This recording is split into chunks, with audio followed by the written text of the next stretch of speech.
Good morning. We are starting out with some clouds out there this morning and temperatures in the 50s, pretty similar to the last couple of starts. It's 57 degrees in Springfield right now with some south and east winds. We're partly to mostly cloudy out there this morning, but those roads are dry. It's 59 degrees in Mountain Grove, 60 in West Plains, and 57 degrees in Branson. We're looking at dry roads as we head through the afternoon. Any showers that we get are going to be very light and spotty. So if you're waiting for a package to come in the mail, it will be dry. We're looking at mostly cloudy skies with highs around 73 degrees. So maybe a few showers out there today. Storm chances will be healthier overnight tonight, and we could find redeveloping storms by tomorrow with highs in the middle and upper 70s. If we get those storms to redevelop, we could find some strong and severe ones. So we've got a marginal risk posted for tomorrow. We'll have to watch out for some severe ingredients for damaging winds, large hail, and maybe an isolated tornado. So some scattered showers and storms on Friday.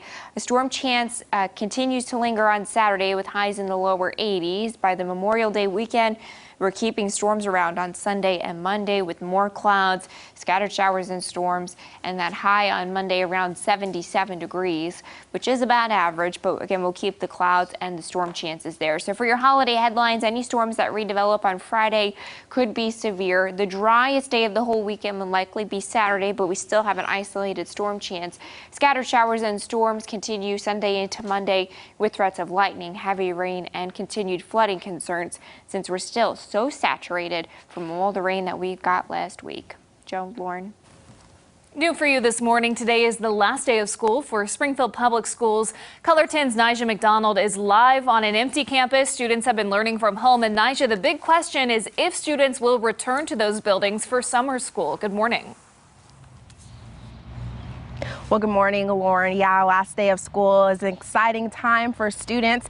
That means summer learning is right around the corner. Now, this summer, SBS's Explore program is going digital.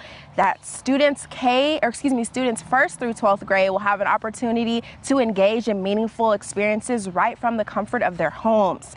Now, first through fifth graders, they will travel virtually to 4 national parks across our country. 6th through 8th graders will have opportunities for enrichment and help in math and reading if they've fallen behind. High school students will have an opportunity to take online classes for credit.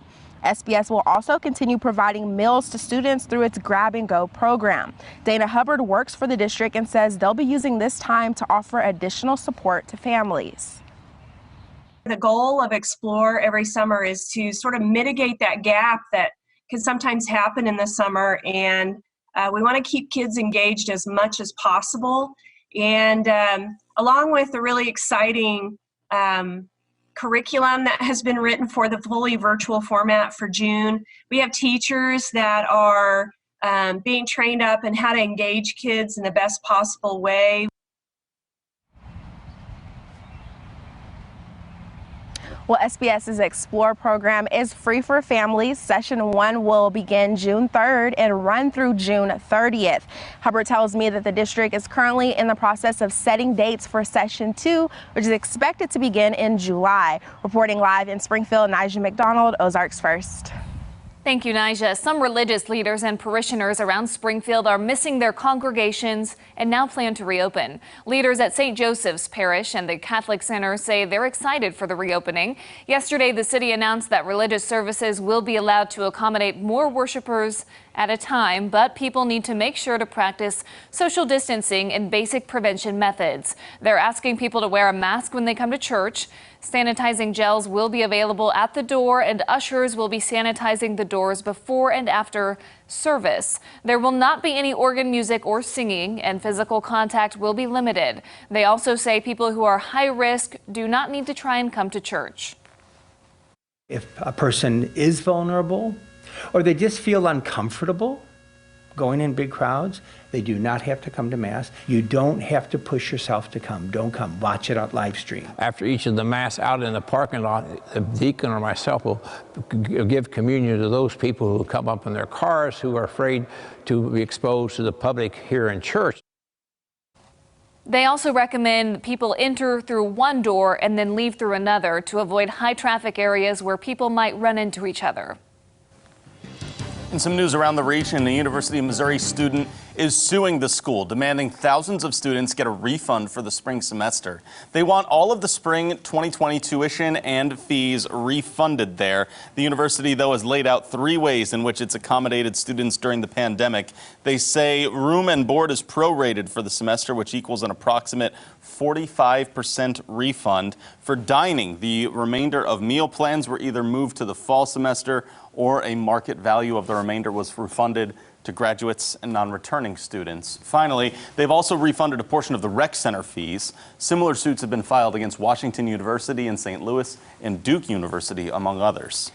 Authorities are looking for the driver of an SUV that crashed into a house in Illinois, killing a person. The victim was found dead near the car, but investigators did not say whether he was a pedestrian or was somehow ejected from the vehicle. 2 people inside the home were nearly hit by the car, but were not injured. Witnesses say the driver jumped a fence and got away. In some news around the world, bars opened in New Zealand for the first time in months today as restrictions to limit the spread of the coronavirus were eased a little bit more down there. Venues serving alcohol have remained closed across the country until now. The government said they posed additional risks, citing South Korea, where a fresh spike in cases was blamed on crowded nightclubs in Seoul. New Zealand enforced some of the tightest social restrictions in the world to stop the spread of the coronavirus. As malls in Asia slowly reopen, store owners are thinking of new ways to keep customers and workers safe. In Singapore, certain malls are using robots, which use ultraviolet C lamps to disinfect surfaces and even the air. UVC can irritate the skin and eyes, so workers in protective suits use the robots after malls are closed and close off the corridors. The Sunburst UV bot is also programmed to automatically turn off if it detects people nearby. 12 people were injured after a car crashed into a shop in Australia today. The car initially crashed into a vehicle stopped at a traffic light before driving through the intersection and crashing into a nearby hijab house store. The driver and 11 pedestrians were looked at for injuries at the scene there, none of which were life-threatening. The driver is known to police for prior traffic incidents and has been arrested. A cyclone has ripped through densely populated coastal India and Bangladesh, leaving entire villages without access to fresh water, electricity, and communication. At least 24 people were reported killed today, most of those deaths due to the collapse of walls, drowning, or falling trees. Officials warn that relief and repair work will be made harder by the coronavirus pandemic, which has already sapped the healthcare system. Cyclone Amphan, the equivalent of a Category 3 hurricane, was packing sustained winds of up to 105 miles per hour with maximum gusts at 118. In some news around America for you, after nearly 2 months sidelined in Guam due to the coronavirus, the USS Theodore Roosevelt has gone out to sea for training in preparation to return to duty in the Pacific. The ship has been docked in Guam since March 27th, and 4,800 crew members there went through rotations of quarantine. More than 1,000 of them have tested positive for the virus over that time period. Here's a look at what's coming up on CBS This Morning.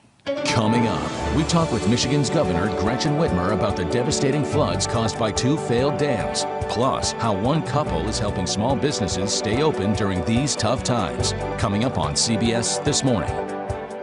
One trend making the news happening right now is that an NFL player is suing United Airlines for the crew's lack of response to his requests, and he says he was assaulted on the flight.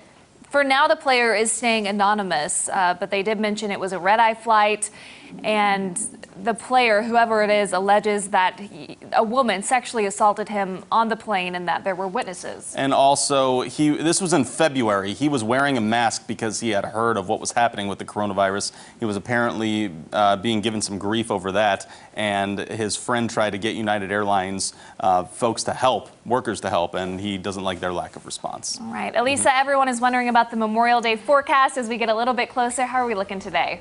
Today we're going to keep the clouds and temperatures a little bit cool in the lower 70s. Storm chances pick up tonight into tomorrow and last through the rest of the 7 day. The rest of forever, as far as we can see. Thanks for joining us. We'll see you back here at midday.